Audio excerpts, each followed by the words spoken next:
Assalamualaikum warahmatullahi wabarakatuh. Di video ini kita akan membahas mengenai pengaruh campa di wilayah dakwah Sunan Ampel.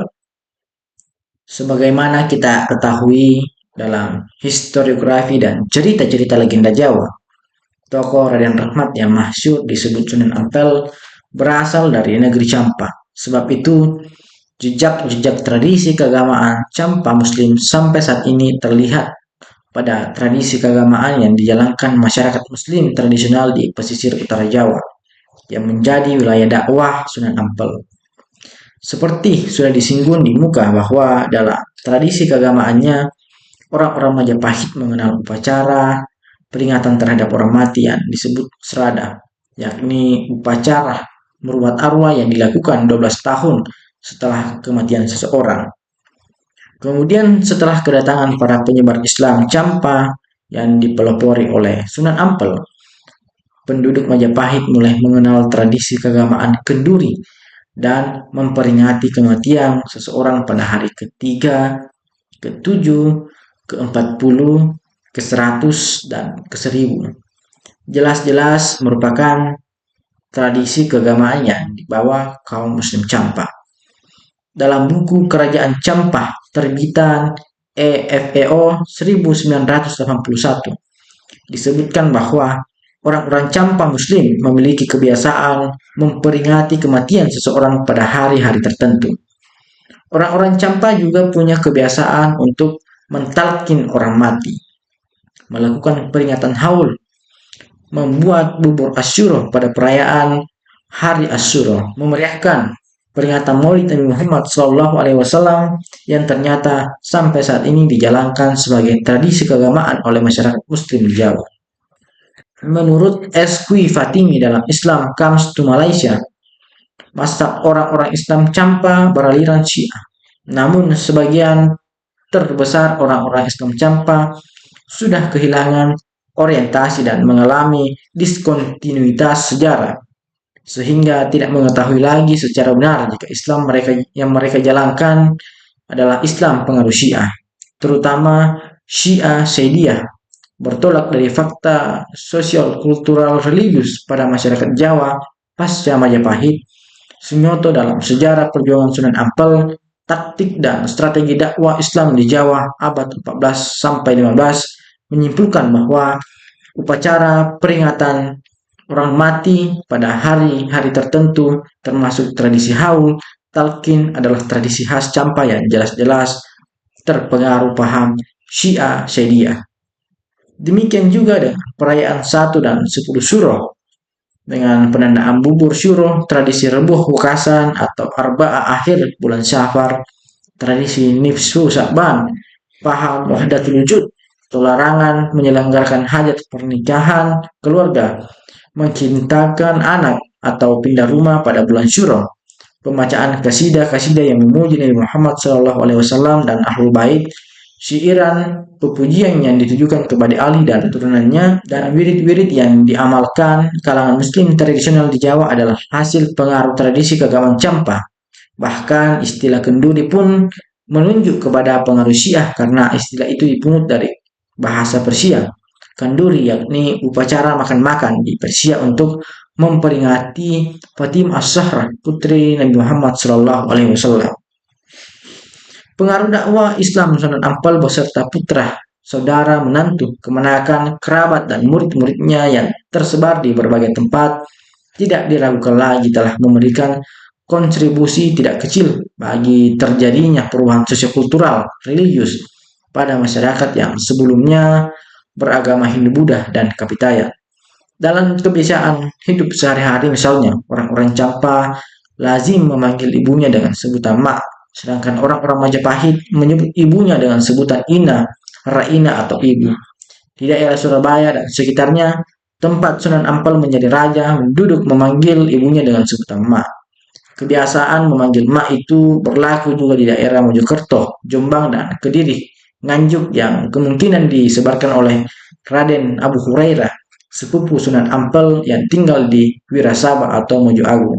Sebutan itu berkembang pula di sepanjang pantai utara Jawa yang kemungkinan disebarkan oleh Sunan Bonang, Sunan Derajat, Sunan Giri, Raden Pata, Sunan Kalijaga, dan Sunan Gunung Jati yang merupakan putra menantu kemenakan dan murid-murid Sunan Ampel.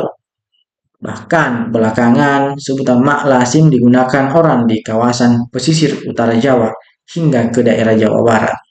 Pengaruh kebiasaan Campa yang lain terlihat pula dalam cara orang memanggil kakaknya atau orang yang dianggap lebih tua. Orang-orang Campa lazim menggunakan sebutan Kak atau Kang, sedangkan orang-orang Majapahit memanggil kakaknya dengan sebutan Raka. Orang-orang Campa memanggil adiknya dengan sebutan Adi, sedangkan orang-orang Majapahit memanggil adik dengan sebutan Rai. Orang-orang Campa menyebut anak laki-laki kecil dengan sebutan Kacoa atau Kacong, sedangkan orang Majapahit menyebutnya Rare. Dari satu sisi sini saja sudah kita ketahui bahwa seberapa jauh pengaruh sosiokultural religius di wilayah Majapahit yang disebarkan selama era Wali Songo yang di Sunan Ampel. Pengaruh Campa Muslim tampak juga mempengaruhi ranah kepercayaan masyarakat Jawa terhadap alam gaib dan tahayul.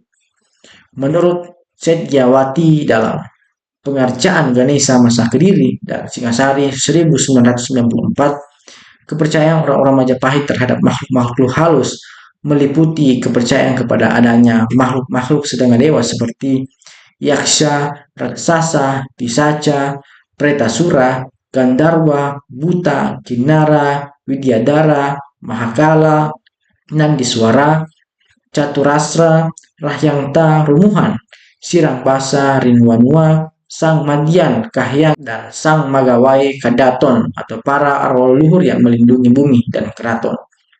Sementara itu orang-orang Campa mempercayai berbagai jenis makhluk halus seperti gandarwa, kelong wewe, kuntilanak, pocong, tuyul, kalap, siluman, jin Islam, hantu penunggu pohon, arwah penasaran, dan berbagai tahayul yang dalam bahasa Kawi disebut geguahan tuhuan yang bermakna sesuatu yang tersandar pada kicauan burung alias omong kosong. Orang-orang Campa juga percaya terhadap hitungan suara tokek, tabu mengambil padi di lumbung pada siang hari, menyebut harimau dengan sebutan yang atau ong yang bermakna kakek, dan sebagainya. Dan fakta sejarah kemudian menunjuk bahwa kepercayaan Campa itulah yang kemudian menjadi arus utama dari sistem kepercayaan penduduk Muslim Jawa pasca Majapahit terhadap tahayul sampai saat ini. Islam yang berkembang di Jawa karena perjuangan dakwah Sunan Ampel dan para penyebar Islam abad ke-15 dan ke-16 adalah Islam yang unik, sebab ia merupakan alkulturasi dan asimilasi dari aspek budaya pra-Islam dengan Islam, baik melalui jalan sosial, budaya, politik, ekonomi, mistik, kultus, ritual, tradisi keagamaan maupun konsep-konsep sufisme, mistik, kultus, ritual, tradisi keagamaan maupun konsep-konsep sufisme yang khas, yang merefleksikan keberagaman tradisi muslim secara keseluruhan. Dalam konteks alkulturasi dan asimilasi itulah, pengaruh tradisi keagamaan Muslim Campa menjadi sangat dominan dalam mewakili unsur sosiokultural religius dibanding pengaruh tradisi keagamaan Muslim dari tempat lain. Usaha dakwah Sunan Ampel lebih merupakan hasil formulasi kreatif dari tradisi intelektual dan spiritual yang dinamis dan kreatif. Dalam sejarah perkembangan Islam, hasilnya semangat dakwah yang terbentuk mampu mempertahankan anasir-anasir lama kapitayan di satu pihak dan melakukan penetrasi sosiokultural religius terhadap masyarakat Hindu-Buddha secara kreatif di pihak lain dengan memasukkan tradisi keagamaan Muslim Campa melalui pendekatan sufisme yang dengan cepat diterima dan diserap oleh masyarakat Jawa. Sekalipun pada usia senjanya, Sunan Ampel sudah menjadi tokoh yang sangat dihormati oleh masyarakat sebagai sesepuh Wali Songo, namun tidak ada keseragaman yang mencatat kapan tokoh asal Campa itu meninggal dunia. Babat Inggresik menetapkan wafat Sunan Ampel dengan cendera sengkala berbunyi ulama ngampel lenan masjid, yang selain mengandung makna ulama Ampel wafat di masjid juga mengandung nilai angka 1401 Saka yang jika dikonversi ke tahun Masehi adalah tahun 1479 Masehi. Padahal Serat Kanda mencatat Sunan Ampel wafat dengan cendera sengkala awak kalih guna ikum yang mengandung nilai angka tahun 1328 Saka yang sama dengan tahun 1406 Masehi. Sementara itu, dalam historiografi lain tidak tercantum sama sekali tahun meninggalnya Sunan Ampel. Meski tidak ada kepastian kapan tepatnya Sunan Ampel meninggal, namun makamnya yang terletak di samping Masjid Agung Ampel dijadikan pusat persaudaraan umat Islam di seluruh Nusantara. Usaha dakwah Sunan Ampel lebih merupakan hasil formulatif kreatif dan tradisi intelektual dan spiritual yang paling dinamis dan kreatif dalam sejarah perkembangan Islam. Semoga video ini bermanfaat. Assalamualaikum warahmatullahi wabarakatuh.